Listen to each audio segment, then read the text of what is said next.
he stepped out too. On Friday, Joe and Amber are getting married here. Woo-hoo! So, do we have someone to tie Joe down so he doesn't run away?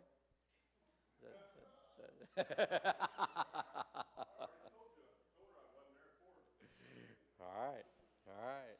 So we're excited about that. So, do you ever wonder where God is? Or maybe looking back where God was? If you've been through a tragedy in your life, an unexpected or tragic death, victimized by a violent crime, suffered the consequences of someone else's choices or actions, parent of a wayward child, you've probably asked or wondered, where's God? How big is God? Can God be everywhere? And if he can, what difference does that make when I wake up Monday morning? I mean, that's what I want to know. I want to know what difference that makes in my world. Jeremiah 23:24 says, do not I fill heaven and earth, says the Lord. How big is God? God is infinite. And meaning he's unbounded, unlimited, unmeasurable, immense, unsearchable, and not to be comprehended. This attribute chiefly respects and includes his omnipresence and eternity. He's not bounded by space, therefore he can be everywhere. He's not bounded by time, therefore he is eternal. Most people, I referred to this earlier, most people who reject God aren't rejecting the God of the Bible. They're rejecting some thought or image of God that has come from somewhere else. In fact, we attribute God becomes just like some of our most favored, how shall I say it, imaginations. For instance, some people would attribute to God, you better watch out, you better not cry, better not pout. I'm telling you why. God is watching. We sometimes look at God as Santa Claus. Does God keep a list? If God is everywhere, filling heaven and earth, what was that quip? He does keep a list. He does keep a list, a book of life list. If God is everywhere, filling in heaven and earth, what's he doing? There's a reason God reveals his omnipresence to us. And it's not to scare us into obedience. He desires confidence in us, confident living. That he sees us exactly how we are, where we are, and what's going on in our lives. Men may sometimes understand us and misunderstand us and misjudge us, but God never does. You can't fool God.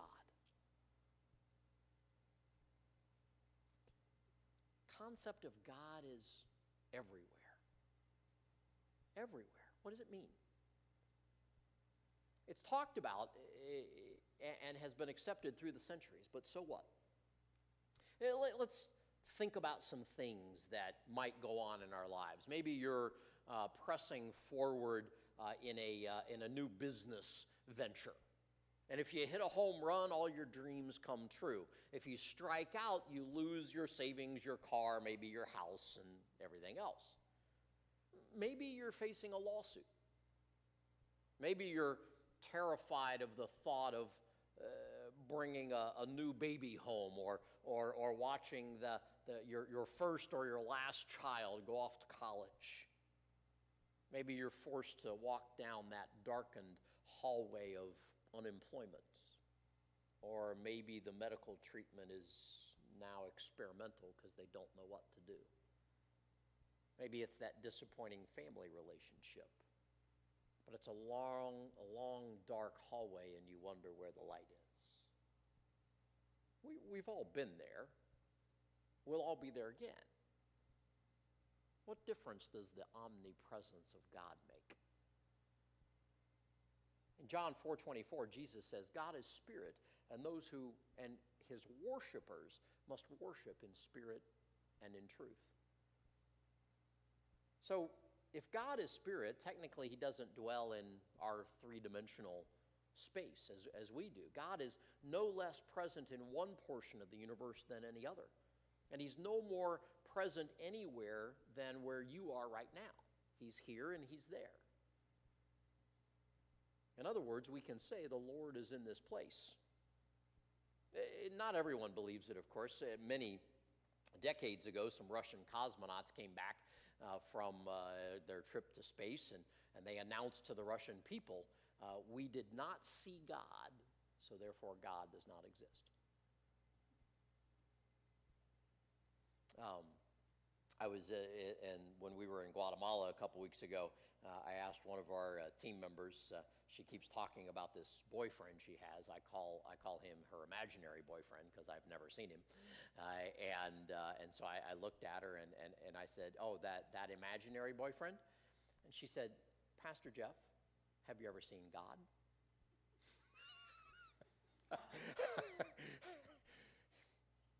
Well, yes, but no. Just because we can't see it doesn't mean it's not there. Whatever your hallway is, whatever that path you have to walk, maybe it's school starts a week from tomorrow and it's a new grade. Maybe it's a brand new school building for you. And there's nothing more terrifying, honestly, than that first day of school in the junior high lunchroom. Where do you sit? Who do you sit with? You hope some friends are there. You hope you're not at the table that nobody wants to sit at. I mean, that's a long, dark hallway for that time in our lives. So what does God's omnipresence mean? I think, first of all, it means that God is not limited by time. Therefore, God is eternal. He can be both here now and tomorrow. He's already there. He's already in the lunchroom. He's already at the doctor's appointment. He's already at the whatever it is. God's not limited by space. Therefore, he's unable to be contained. He doesn't live in a temple. This place is no more holy than your car or your house or your yard or your place of work. If God is truly present in all places, then there's no difference.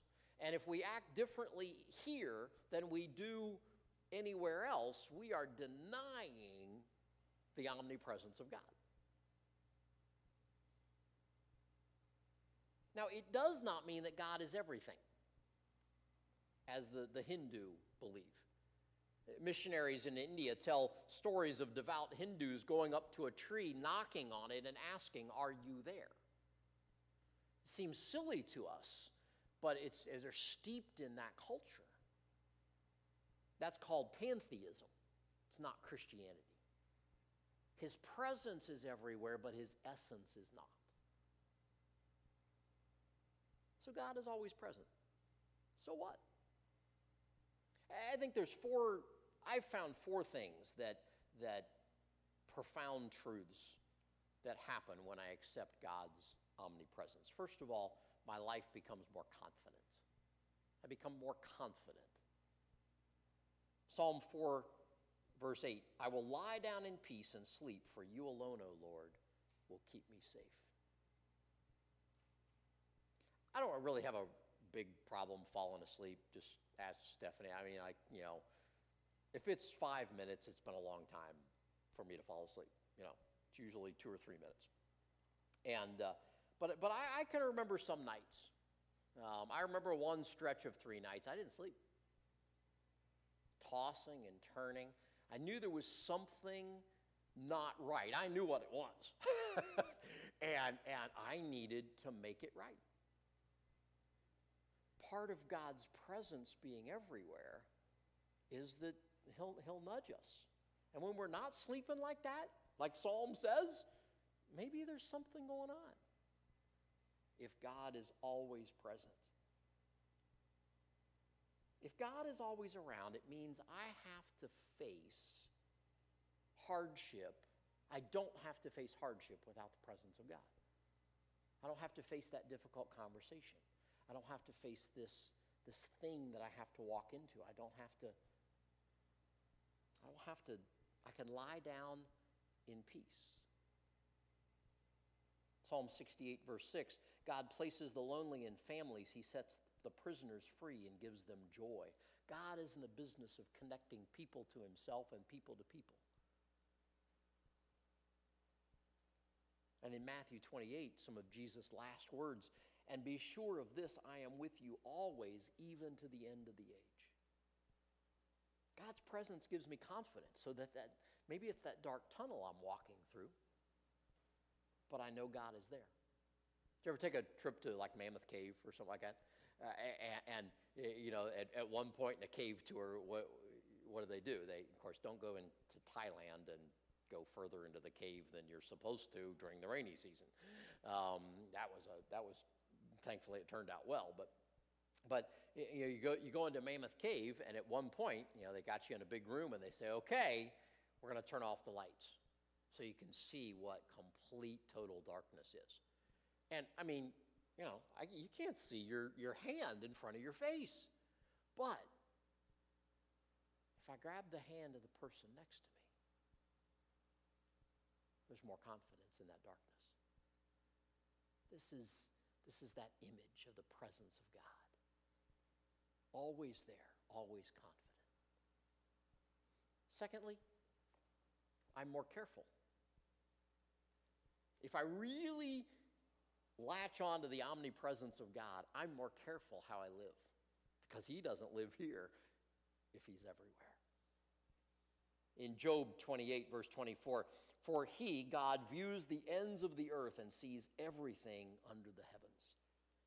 If we reject this characteristic of God, we'll begin to follow one illusion after another. If God's not really there, then, well, I can kind of shade the truth here a little bit. Nobody's going to know. I can just, put this on my taxes or on my time card or on my, nobody's really going to know. Really? All of a sudden, if I really know who God is, I'm going to live differently. And it's not an oppressive thing. It's not Big Brother looking over your shoulder to catch you. God has boundaries to keep us safe, to help life go right, to live life well. This is why God has boundaries. This is why God watches us. Why does a parent watch their children out the window while they're playing? It's a safety thing. Watching you, not to kill your fun, but to keep you safe. And if a parent sees a child doing something that looks unsafe, they're probably going to either yell out the window or go outside. This is what God does. He sometimes yells at us to get our attention. He doesn't yell in anger, he yells in love. Or he comes alongside us, or he sends somebody along. Sometimes we get to learn a lesson by falling off that table or touching that stove that's hot. Don't touch the stove, it's hot. Stephanie's younger sister touched it twice.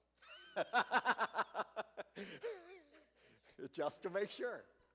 This is what God does. He'll teach us, but he'll be there.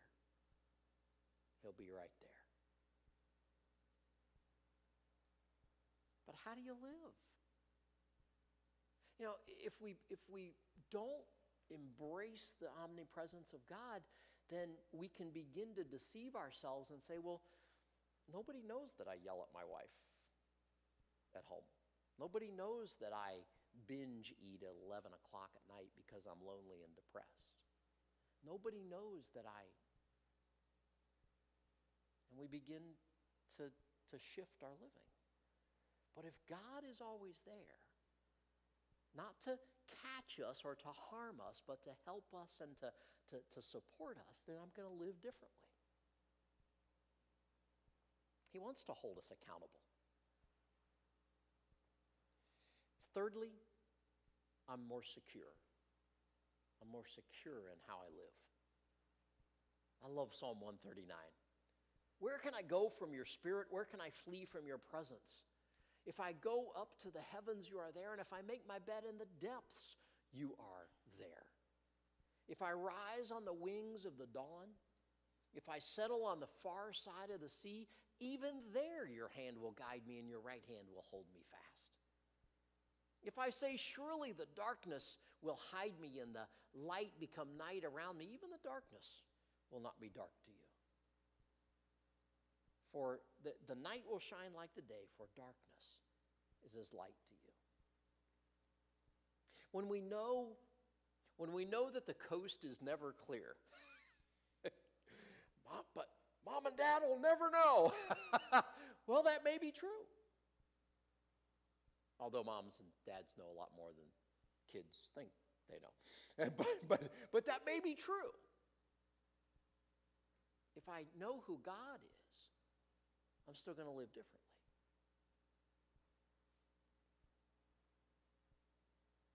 Fear drives a lot of us, and this is where the security piece comes in. I'm going to live more securely because I don't have to live in fear. You know, think about pestering fears. I think of pestering fears as those that often come around the holidays per se. You know, is the dinner at Thanksgiving or at Christmas going to turn out well? Or do we really have to celebrate Christmas with your sister? Those kinds of fears, pestering fears. Then there's pressing fears, things that are not as easily managed. The boat's taking on water. Will I be laid off next month? The doctor wants to run more tests. Is there enough money to retire? Retirement's not in the Bible, by the way. A spouse begins to make lame excuses for being away. Those kinds of pressing fears. They cause great anxiety and perhaps mild panic, and it saps our energy. Then there's paralyzing fears. I mean, these really grab us. Gut-wrenching, panic-producing, end of it all kinds of fears. Traveling through what Psalm 23 says is the valley of the shadow of death. Life freezes up. Panic sets in. One of the main missions of God is to free us from fear, to free us from that kind of paralyzing panic. Will I acknowledge the omnipresence of God as a reality in my life? If I do, then nothing becomes paralyzing. Fearful, worrisome, absolutely. Tossing and turning, absolutely. But if God is always present, makes a difference. Isaiah 61, Jesus quotes this as he begins his public ministry. The Spirit of the sovereign Lord is on me, because he has anointed me to preach good news to the poor. He has sent me to bind up the brokenhearted, to proclaim freedom for the captives and release from darkness for the prisoners, to proclaim the year of the Lord's favor and the day of vengeance of our God, to comfort all who mourn and provide for those who grieve in Zion, to bestow on them a crown of beauty instead of ashes, the oil of gladness instead of mourning, and a garment of praise instead of a spirit of despair. Jesus' ministry is about binding up and setting free. This is what he does. And if he is always present, then guess what? This is what the experience is in our lives. when we embrace that. Now, fourthly, I am hopeful. When I embrace the omnipresence of God, I'm hopeful. Let's go back to the beginning of Matthew, chapter 1. The virgin will be with child and will give birth to a son, and they will call him Emmanuel, which means God with us. The very name of Jesus given at his birth is that God is with us. In the Gospel of John, in chapter 1, the Word, referring to Jesus, became flesh and blood. In other words, he came close, and he moved into the neighborhood. He became like us. The God of the Bible is the God who moves close to us before we acknowledge who he is. I love it. We looked beginning of Matthew. We referred earlier to the end of Matthew, where Jesus says, I'm with you even to the end of the age. In the middle of Matthew, in chapter 16, is where we find another scripture that says, Jesus says, where two or more are gathered, there I am in their midst. There's a string that goes through the Gospel of Matthew. God is a God who is present, always. Before we realize how important God is in our lives, he cares enough to take the first step toward us. The God of the Bible is a God who moves close to us in relationship. You know, many people relate to God as the CEO of the universe. He's running everything, right? Christianity, therefore, is about a list of duties and prohibitions that the CEO has set in place. There are consequences and rewards associated with it. What's required of me are the same things required of most employees, to show up and to perform.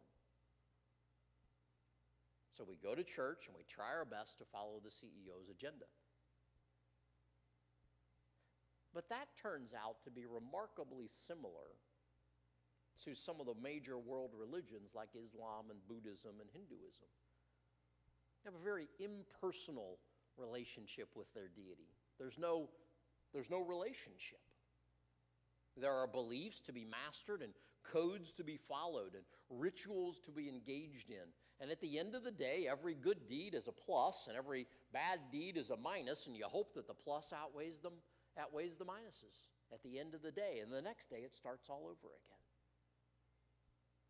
They emphasize belief and performance. What they lack is what makes Christianity unique. It's all about grace and about relationship. The always present God is a God that brings hope into our lives. Hope because of his unending eternal presence. Always and everywhere, God is the one that I have to deal with. I don't know how many times in our 32 years of marriage that I haven't thought or we've said at some point, we're accountable to God for this.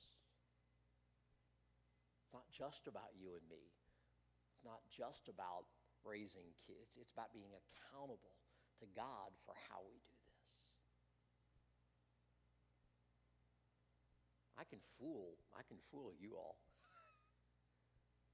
You can fool me. But we can't fool God. And that's not a burdensome thing. It's a freeing thing, actually. It frees us.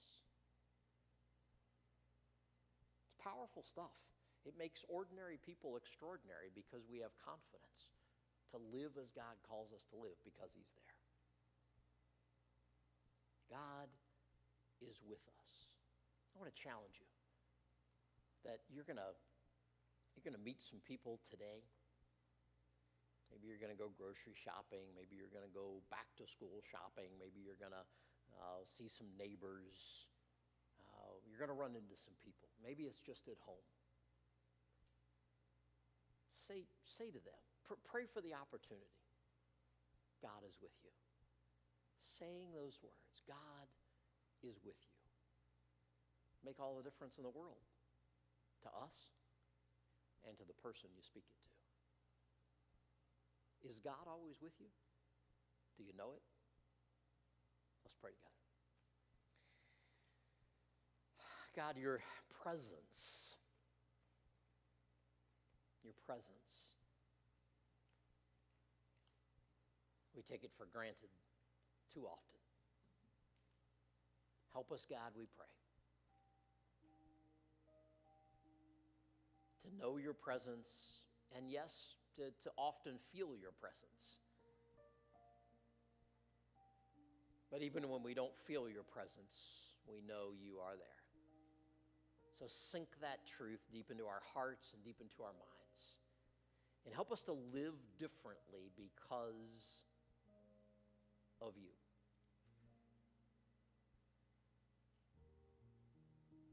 We pray these things in Jesus' name.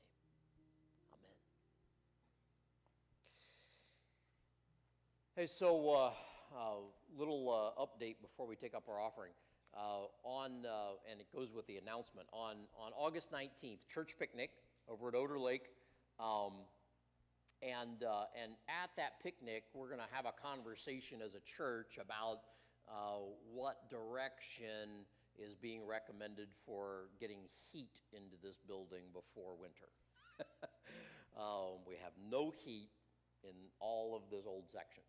So we're getting some estimates. We're getting some conversations with people who know way more about all this stuff than I know I do. We're probably looking at something between $25,000 and $50,000, depending on which direction we go, just to be upfront. We have some reserves. That's the good part. We probably shouldn't spend all those reserves in order to do this, just like you wouldn't at your own home. So we're going to be able to share on the 19th at the picnic, kind of, here's the thought. Want people's questions and opinions. And probably the following week, although I need to talk to our leadership team, we will have an actual church vote. And technically that's supposed to be only members. I don't care if you're a member or not. I want your opinion and I want your input.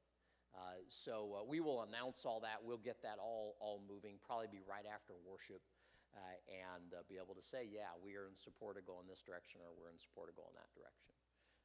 And we'll try to lay that all out for you. So if you have any questions, don't hesitate to ask me, and we'll figure that out. But in the meantime, thanks for your giving that helps us do ministry, whether it's cold or right now, thank goodness it's warm.